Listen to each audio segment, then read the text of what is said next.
Ever since we began our RGB Masterclass series, one of the most requested topics has been for Framemeister settings. While the XRGB Mini Framemeister is not the only video scaler out there, it's super popular for its ease of use and strong performance for the cost. Not to say that it's cheap. While it does cost about as much as a current gen console, it's well worth the investment for any retro fan who prefers to play their game on original hardware. So if you've dropped all that money on a Framemeister, you want to be sure you're getting the best picture out of it, right? The same goes for your TV, so we're also going to give some screen setup pointers that will not only help the Framemeister look its best, but your modern consoles too. This is the first video of the RGB300 series. While the 100 series covers the basics of getting the best pictures out of your retro consoles, and the 200 series focuses on the specific consoles themselves, the 300 series is all about the special topics relating to RGB, and quality video in general when it comes to gaming. Welcome to RGB301.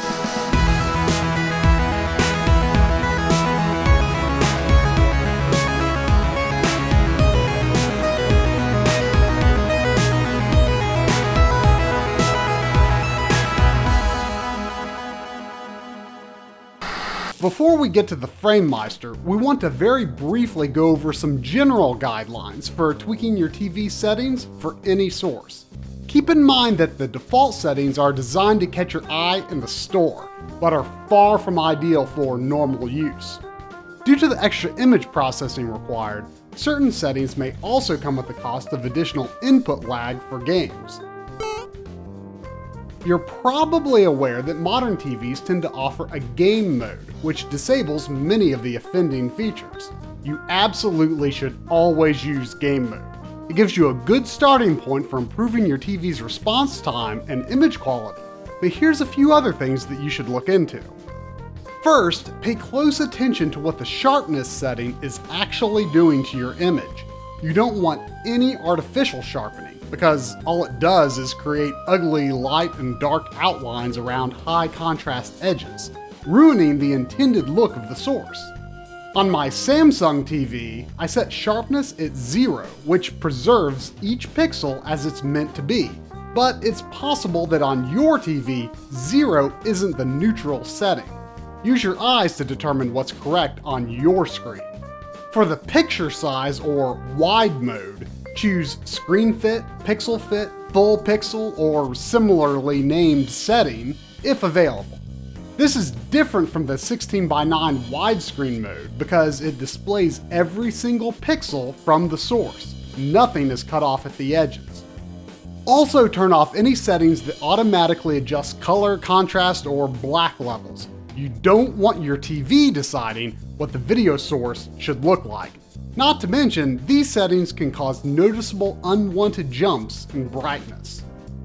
If your TV has any sort of motion smoothing features, turn that crap off. It's marketed by different manufacturers with names like Smooth Motion or Motion Flow. The technical term is frame interpolation, which basically means that the TV is making up non-existent frames between frames to create the illusion of a higher frame rate. It may seem kinda neat at a glance, but it also creates a lot of visual artifacts and adds an unacceptable amount of lag, aside from being disrespectful of the intended look of the video source. Game mode should turn it off by default to begin with, but it doesn't hurt to double check. Otherwise, just adjust the image as best you can. We're not going to get into the nitty-gritty of color calibration here, but if you really want to perfect your TV's look, you can buy calibration tools like Digital Video Essentials, which was recommended to us and gave us some pretty good results. That might sound a bit intimidating if you're not a video editor or a hardcore videophile, but it's really not too bad.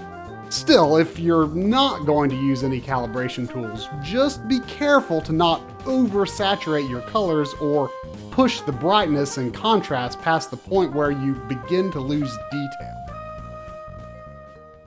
With your TV set correctly, you're now ready to get the best picture out of your Framemeister. Now there's a good chance you'd prefer to view the menus in English, So hit the menu button and scroll down to Special, and then down to Language. Here you can choose English. Check out Hazard City for a translation of the remote layout. This will be a valuable resource as you get to know your way around. For convenience, you can even buy an English overlay for the remote on eBay. Your Framemeister may have come without the latest firmware installed. You should definitely update it to access some cool features like zoom controls and HDMI Direct, which is just an HDMI pass-through. This lets you pass HDMI sources through the Framemeister without any kind of image processing. Check out the XRGB community wiki hosted on Junker HQ for a link to the newest firmware. Alright, now it's time to get into the actual picture settings. Keep in mind that each input on the Framemeister saves its own unique setting, so you'll need to make adjustments for each. The first thing you should look at is the image mode. This setting affects deinterlacing and general image processing. By default, Standard will be selected. Its flaws might not be readily apparent, but this setting includes a low-pass filter, which essentially means that it'll smudge the detail in low-contrast areas. Now, the upside to this mode is it can actually be very helpful if your source has a lot of visual noise. But if your video is relatively clean, try the two modes at the bottom of the list. Use Natural for interlaced sources running at 480i, such as PS2 and GameCube. For progressive sources, use the Picture setting. This covers almost everything from the NES to the PS1, which generally always output at a resolution of 240p. You can also use this mode with the Dreamcast, PS2, GameCube, or Xbox if you're set up to get 480p out of those consoles. Since the Framemeister does a pretty good job of deinterlacing, we tend to be a little bit lazy about 480p, and often we just use 480i and Natural mode with these consoles.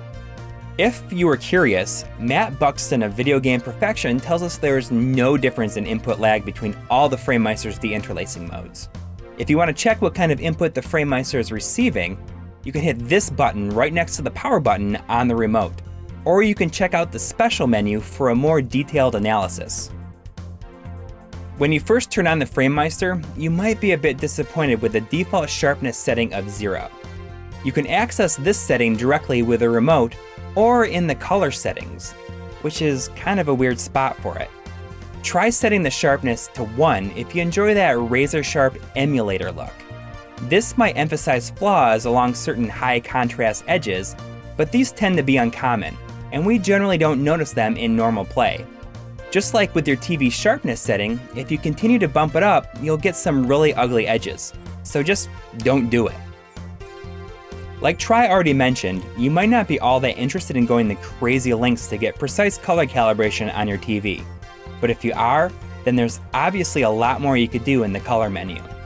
We find that the default color settings for RGB on the Framemeister are pretty good, and we haven't tweaked them too much. However, you might find that other inputs to be a bit oversaturated. This is especially true of the D terminal input, which we convert to component video with an adapter. If nothing else, tone down the saturation a bit and play with the other settings for this input. There's some great recommended settings on the XRGB wiki, but you may need to make your own adjustments to suit your screen. A good way to do this is by using the fantastic 240p test suite, which is specifically tailored to help you optimize your television's sharpness, color, and levels when using a game console as the source.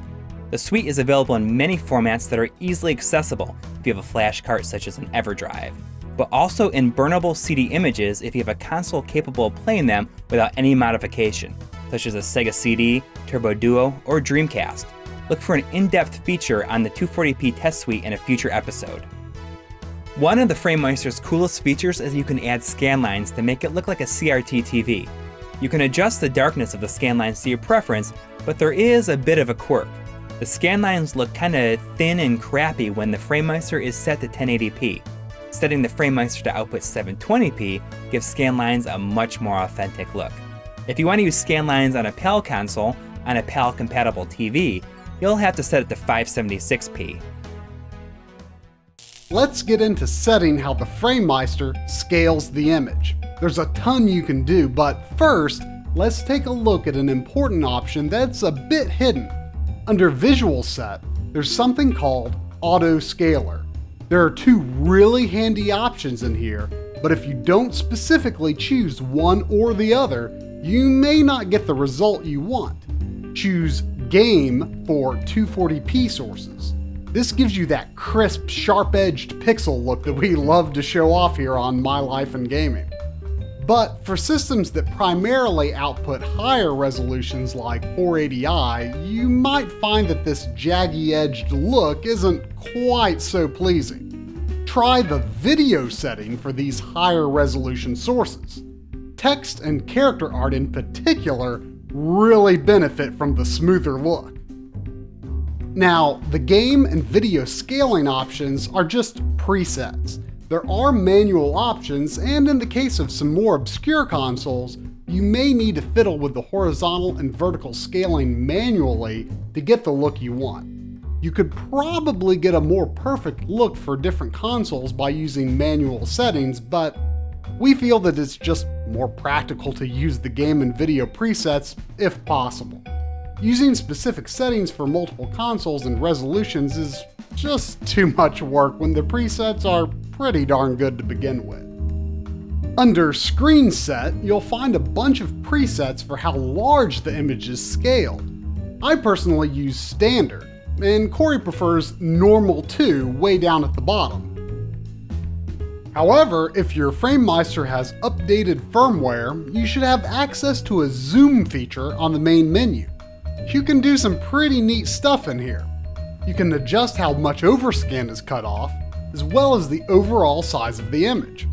Some games have thicker letterboxing at the top and bottom of the image to free up system resources from rendering so many pixels.